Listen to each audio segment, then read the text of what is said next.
सर्व शेतकरी मित्रांना नमस्कार. डाळिंब शेतीच्या या यूट्यूब चॅनलमध्ये मी सुशांत सुर्वे आपल्या सर्वांचे पुन्हा एकदा सहर्ष स्वागत करतो. मित्रांनो, मागील रविवारी आपण एक यूट्यूब लाईव्ह घेतलेला होता. या लाईव्हच्या माध्यमातून आपण डाळिंब प्रश्नोत्तर हा एक सेशन घेतला होता आणि त्याच्यामध्ये आपण दुसरा पार्ट ठेवलेला होता की डाळिंबातील तेलकट डाग व्यवस्थापनाविषयक आपण माहिती त्यामध्ये घेतलेली होती. यामध्ये अनेक शेतकरी जॉईन होते, काही नंतर ती रेकॉर्डिंग बघितली देखील. आणि ज्या शेतकऱ्यांनी बघितलेलं नसेल तर त्यांच्यासाठी एक रिव्हिजन म्हणून जो आहे आजचा व्हिडिओ आपण बनवलेला आहे. यावर्षी जर आपण बघितलं तर महाराष्ट्रामध्ये अनेक ठिकाणी तेलकटचा प्रादुर्भाव जो आहे हा मोठ्या प्रमाणामध्ये दिसून येतोय. बदलतं वातावरण म्हणा, वाढलेले टेम्परेचर जे आहे, ह्या सर्व गोष्टी आहेतच. पण या अनुषंगाने आपण काय काळजी घेतली पाहिजे की जेणेकरून आपल्या बागेमध्ये तेलकटचा प्रादुर्भाव जो आहे हा आपल्याला प्रमाण कमी करता येईल. 100% आपण कंट्रोल त्यावर मिळू शकत नाही, पण जेवढं प्रमाण आहे त्याच्यामध्ये जे आहे काही उपाययोजना जर आपण व्यवस्थित पद्धतीमध्ये केल्या तर निश्चितच इतरांच्या तुलनेमध्ये आपल्या बागेमध्ये तेलकटचं प्रमाण जे आहे कमीत कमी ठेवण्यास आपल्याला मदत होईल. यामध्ये आपण जनरलाइज आपल्याला माहिती आहे काही गोष्टी आपण नेहमी चर्चितो. यामध्ये नत्रयुक्त खतांचा वापर कमी करणं म्हणा, पाणी व्यवस्थापन योग्य पद्धतीमध्ये करणं, या सर्व गोष्टी आल्याच. पण यामध्ये काही एक 4 ते 5 गोष्टी मी ज्या तुम्हाला सांगणार आहे त्या देखील अत्यंत महत्त्वपूर्ण आहे की ज्याच्याविषयी आपल्यामध्ये अनेक कन्फ्युजन त्यामध्ये आहे किंवा काय करायला पाहिजे, काय नाही करायला पाहिजे, किंवा ज्या शेतकऱ्यांच्या चांगल्या प्रॅक्टिसेस आहेत तर ते यामध्ये आपण शेअर करणार आहोत. याच्यामध्ये पहिलं जे महत्त्वाची गोष्ट आहे तर ती ज्यावेळेस आपल्या बागेमध्ये तेलकट येतं त्यावेळेस अनेक शेतकरी जे आहे कॅल्शियम बोरॉन जे आहे हे पूर्णपणे बंद करतात. कॅल्शियमचा वापर जो आहे हा ड्रिप आणि स्प्रेमधून बंद करतात. अनेक ठिकाणी जे आहे अनेक सल्लागार म्हणूयात आपण किंवा काही कृषी सल्लागारांच्या मार्फत जे आहे कॅल्शियम बोरॉन पूर्णपणे बंद केलं जातं.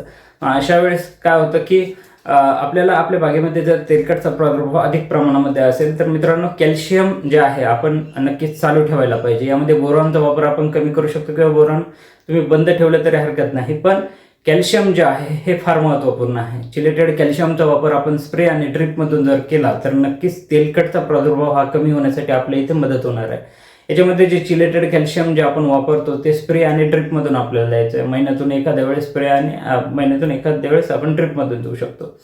जसं आपल्या शरीरामध्ये आपण म्हणूयात की हाडं मजबूतीसाठी कॅल्शियम जसं काम करतं तसं झाडाच्या फळाची साल, आपल्या डाळिंबाची साल मजबूत करण्याचं काम जे आहे हे कॅल्शियम करत असतं. म्हणजे ज्यावेळेस आपण साल मजबूत करणं आणि साल कडक होणं हे दोन गोष्टी वेगवेगळ्या आहेत. आपल्याला साल मजबूत त्या ठिकाणी होत असते आणि साल ज्यावेळेस मजबूत होते त्यावेळेस कोणत्याही किडीचा अटॅक म्हणा किंवा कोणत्याही रोगाचा अटॅक जो आहे आपल्या बागेवर कमी प्रमाणामध्ये होत असतो. मग ज्यावेळेस तुम्हाला बॅक्टेरियल ब्लाइटचा प्रादुर्भाव आपल्या बागेवर दिसतो त्यावेळेस ज्यावेळेस तुम्ही कॅल्शियम बंद करतात तर हा प्रादुर्भाव कमी होण्याऐवजी जो आहे हा वाढतच त्या ठिकाणी जात असतो. म्हणून आपल्या फळाची साल मजबूत ठेवायची असेल तर तुम्हाला कॅल्शियमचा वापर करणं गरजेचं आहे. ते स्प्रे आणि ड्रिपमधून जे आहे महिन्यातून एक वेळेस तुम्ही देऊ शकता. यामध्ये चिलेटेड फॉर्ममधलं कॅल्शियम नायट्रेटमधलं फॉर्म तुम्ही नका वापरू, पण चिलेटेड कॅल्शियम फॉर्ममधलं जे कॅल्शियम येतं त्याचा वापर आपण स्प्रे आणि ड्रिपमधून महिन्यातून एक वेळेस करायचा आहे. आणि कॅल्शियमची फवारणी करताना हे शक्यतो सकाळच्या वेळेत केलेले आपण फायदेशीर आहे. यामध्ये दुसरी उपाययोजना आपल्याला त्या ठिकाणी करायची आहे की या शेतकऱ्यांनी डेव्हलप केलेल्या काही प्रॅक्टिसेस आहे की ज्यावेळेस आपल्याला आपल्या बागेमध्ये तेलकट दिसतं तर तो एखाद्या 2 झाडांवर आपल्याला दिसतो किंवा एखाद्या कोपऱ्यामध्ये आपल्याला बागेमध्ये तो दिसतो आणि नंतर जशी वाऱ्याची दिशा असेल तसं तो पुढे पुढे पसरत जात असतो. मग आपल्याला ज्यावेळेस आपल्या बागेमध्ये एक 3 ते 4 झाडांवर तो तेलकटचा प्रादुर्भाव दिसेल त्यावेळेस आपण काय करायचं आहे की आपल्या इथे जो मुरचूत चुना भेटतो तर त्याचा एक बोर्ड तयार करायचा आहे. 1% बोर्ड तुम्ही तयार करा. 100 लिटर पाण्याला 1 किलो मुरचूत आणि 7 pH या प्रमाणामध्ये चुना टाकून जो आहे आपण 1%चा बोर्ड तयार करायचा. आणि ही बोर्डची फवारणी जी आहे आपल्याला त्या झाडांवर घ्यायची आहे की जे आपल्या बागेमधले आपण म्हणूयात की ज्या झाडांवर तेलकट आपल्याला पहिल्यांदा दिसलेला होता. मग याने काय होणार आहे की ज्यावेळेस आपण स्प्रे घेतोय किंवा ज्यावेळेस आपल्या बागेतून वारा वाहतो तर त्या झाडांवरचा प्रादुर्भाव हा शेजारी झाडांवर पसरणार नाही किंवा तिथे आपल्याला तो अटॅक मर्यादित करण्यामध्ये किंवा कंट्रोल करण्यामध्ये मदत त्या ठिकाणी होईल. मग त्यासाठी काय करायचं आहे की 1%चा बोर्ड आपल्याला त्या झाडांवर स्प्रे करायचा आहे. आता 1%चा बोर्ड मारल्यानंतर साहजिकच फळं कडक होऊ शकतात, त्या ठिकाणी पानं कॅनोपी जे आहे कडक होऊ शकते. पण आपल्याला तेवढ्या झाडांचा विचार करून जमणार नाही, आपल्याला बाकीचे सर्व झाडं आपल्याला वाचवायचे आहेत.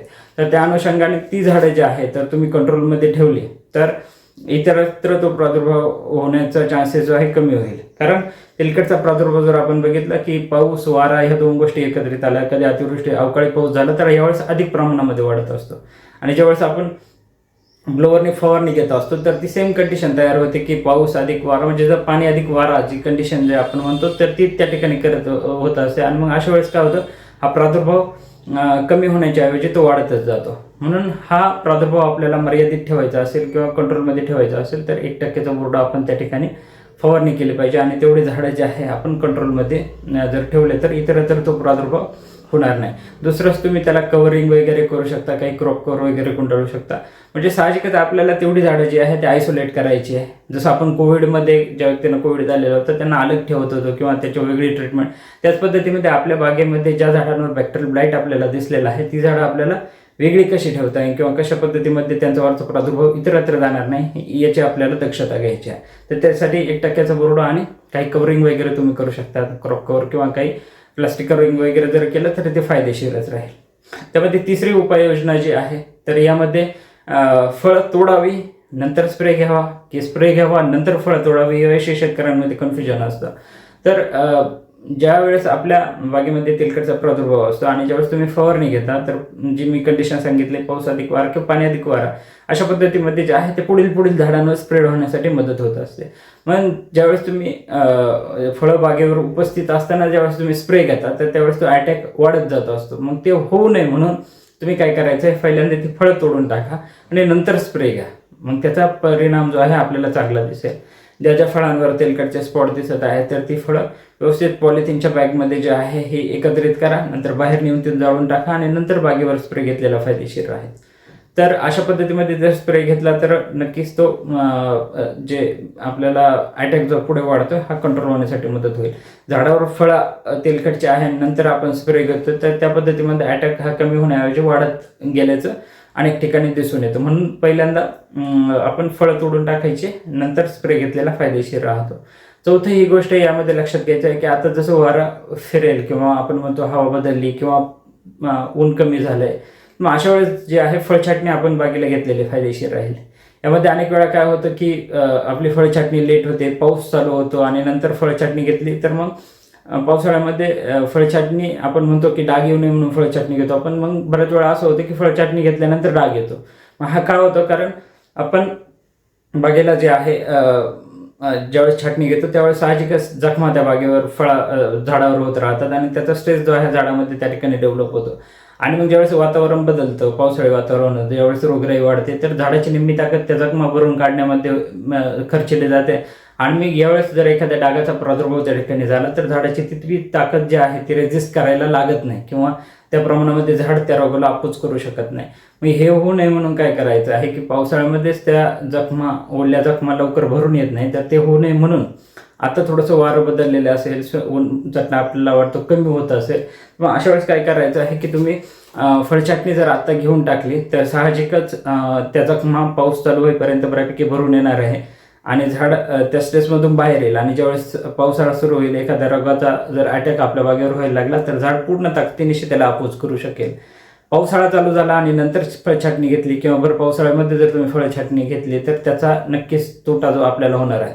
आणि आता जर छाटणी घेतली तर त्याचा परिणाम असा होईल की ज्यावेळेस पाऊस चालू होतो तर त्यावेळेस 100% पूर्ण फळांवर आपले स्प्रे जाण्यासाठी मदत होईल. आपलं झाड जर गच्च त्या ठिकाणी असेल तर स्प्रे त्या ठिकाणी जाणार नाही, स्प्रे बसणार नाहीत आणि नक्कीच पुढे एखाद्या ठिकाणी जर काही स्पोर्स शिल्लक राहिले तर त्याचा परत अटॅक आपल्या बागेवर होत असतो किंवा ते रोग आपल्या बागेमध्ये दिसत असतो. मग हे होऊ नये म्हणून आपण फळछाटणी जेवढी लवकरात लवकर घेऊ तेवढी फायदेशीर राहील. चौथी पहिली आपण गोष्ट बघितली कॅल्शियमच्या बाबतीमध्ये. दुसरं आपण जर बघितलं तर 1%चा बोर्ड तेवढं झाडांपुरता पाठीवरच्या पंपाने तुम्ही मारू शकता. 3 नंबरची गोष्ट आपण जी बघितली तर ती छाटणीच्या बाबतीमध्ये जे आहे फळछाटणी वगैरे. आणि एक गोष्ट जी आपण बघितली की फळं पहिल्यांदा तोडून टाकायची आणि नंतर स्प्रे आपण घेतलेला फायदेशीर राहतो. या 4 ते 5 गोष्टी. आणि त्यानंतर महत्त्वाची गोष्ट जी आहे की झाडामध्ये तुमच्या जर ताकद असेल तर झाड आपल्या एखाद्या रोगाला अपोज करू शकेल. ते तेलकटच्या बाबतीमध्ये देखील आहे. ज्यावेळेस तुम्ही तेलकट आपल्या बागेवर दिसायला सुरुवात होतं तर त्यावेळेस आपण वरतून अधिकाधिक स्ट्रॉंग फवारणी त्यासाठी घेत असतो. पण मग स्ट्रॉंग फवारणी घेत असताना आपल्या झाडामध्ये तेवढी ताकद देखील असली पाहिजे, वातावरण देखील तेवढ्या प्रमाणामध्ये आपल्याला एक म्हणूयात की आपल्या स्प्रेला रिस्पॉन्स देणारं असलं पाहिजे.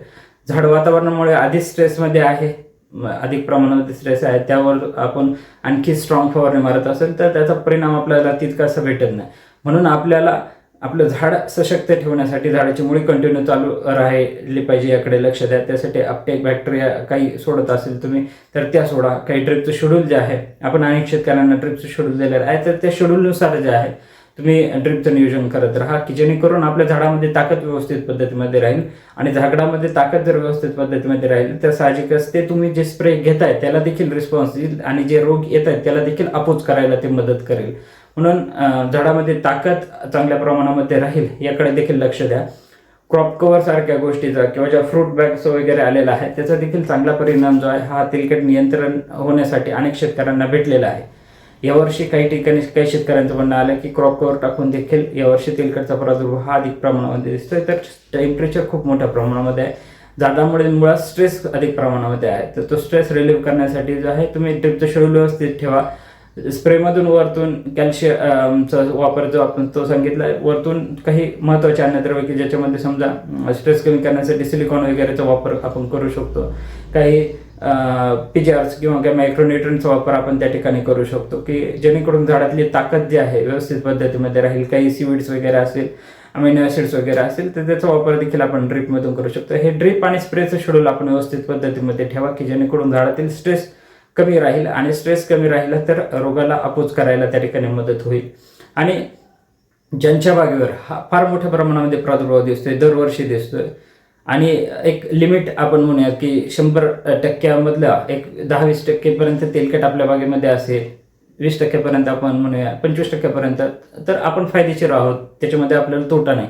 ज्यावेळेस ही लिमिट क्रॉस होते, अगदी 60-70% वरती जर तुम्हाला बागेमध्ये तेलकट दिसत असेल तर कदाचित आपल्या झाडांमध्ये रोपांमध्येच तो तेलकटचा प्रादुर्भाव आलेला असावा, किंवा त्या झाडांमध्येच ती नॅचरली असकी की जे त्या रोगाला ते अपोजिट करू शकत नाही, किंवा मग तेलकटचा रोग असल्यामुळे ते त्याच्यावर वातावरण थोडं जरी हे झालं, डिस्टर्ब झालं की लगेच तो प्रादुर्भाव दिसतो. तर मग अशा वेळेस जे आहे आपण बाग रिप्लेसमेंट किंवा आपण तिथे थांबून घेतलेलं फायदेशीर राहील. कारण ज्यावेळेस तुमच्या एक 60-70% लिमिट क्रॉस होते तर त्यावेळेस उत्पादनाचा खर्च जो आपला स्प्रेचा खर्च आहे, आपला ड्रिपचा खर्च आहे, हे करून आपल्याला किती उत्पन्न हाती लागेल. आणि जर आपल्याला आपला जो तेलासाठी सेफ पिरियड आपण म्हणूयात की जानेवारी ते एप्रिल-मे पर्यंत हा तेलकट दिसायला नाही पाहिजे, पण तरी देखील 60-70% वरती आपल्या बागेमध्ये लिमिट क्रॉस होत असेल तर मग जून ते सप्टेंबरपर्यंत तो आधीच वाढणार आहे.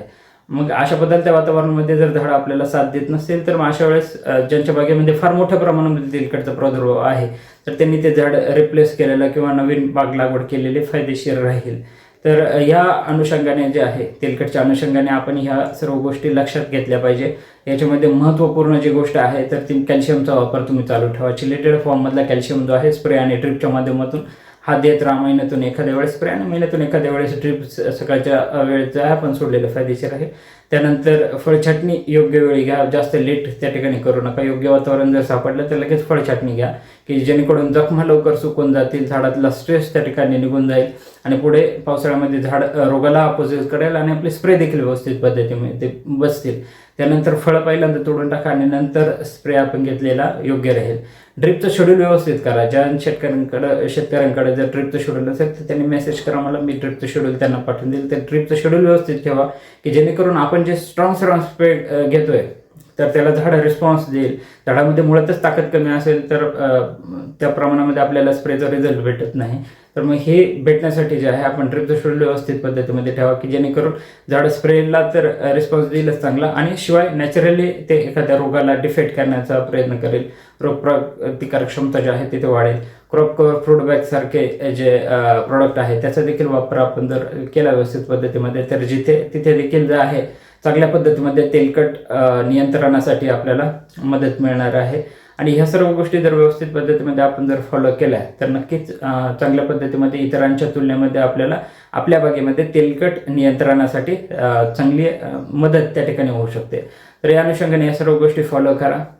याचे कसे रिझल्ट येतात तर त्याविषयी कमेंट बॉक्समध्ये किंवा आपण काही हे फॉलो केल्यानंतर आपल्याला कशा पद्धतीमध्ये फीडबॅक आलेले आहे तर ते नक्कीच करा. फळछाटणी घेताना एक गोष्ट लक्षात ठेवा, जे 1% बोर्ड आपण सांगितला ते झाडं 1% बोर्ड तेवढ्या झाडांवर घेऊन ते झाडं मार्क करून ठेवा आणि फळछाटणी करताना सगळ्यात शेवटी ते झाडं छाटा. त्या झाडांची कातरी किंवा त्या झाडांवरचे छटणीच्या माध्यमातून वगैरे पुढील झाडांवरती स्प्रेड होऊ नये म्हणून तेलकट हे सर्व शेवटी हे झाडं छाटा आणि ही झाडं नेहमी मार्क करून ठेवा. अगदी 1% बोर्ड घेताना चुना जास्त वापरून अगदी ते झाडं पांढरे झाले तरी चालतील, त्याच्यावरचे डाळिंब आपण विचारात घ्यायचं नाही. पण त्या झाडांवरचा जो हा डिसीज लोड आहे हा शेजारी जाऊ नये किंवा बाजूला तो स्प्रेड होऊ नये म्हणून आपण तेवढी काळजी घेतली पाहिजे. त्या अनुषंगाने उपाययोजना करा. ह्या 5 ते 6 उपाययोजना करा आणि कशा पद्धतीमध्ये आपल्याला कंट्रोल भेटतोय किंवा कशा पद्धतीमध्ये आपण आणखी याच्यामध्ये आपला काही चांगला अनुभव असेल तर तो कमेंट बॉक्समध्ये जरूर शेअर करा. आणि अजून ज्या शेतकऱ्यांनी आपले चॅनल सबस्क्राईब केलेले त्यांनी चॅनल सबस्क्राईब करा. आणि दर रविवारी जो आपला लाईव्ह प्रोग्राम असतो, यूट्यूब लाईव्ह असेल, त्याच्यामध्ये डाळिंब प्रश्नोत्तर सेशन आपण ठेवतो, तर त्याच्यासाठी जे आहे नक्कीच आपण उपस्थित राहा. धन्यवाद.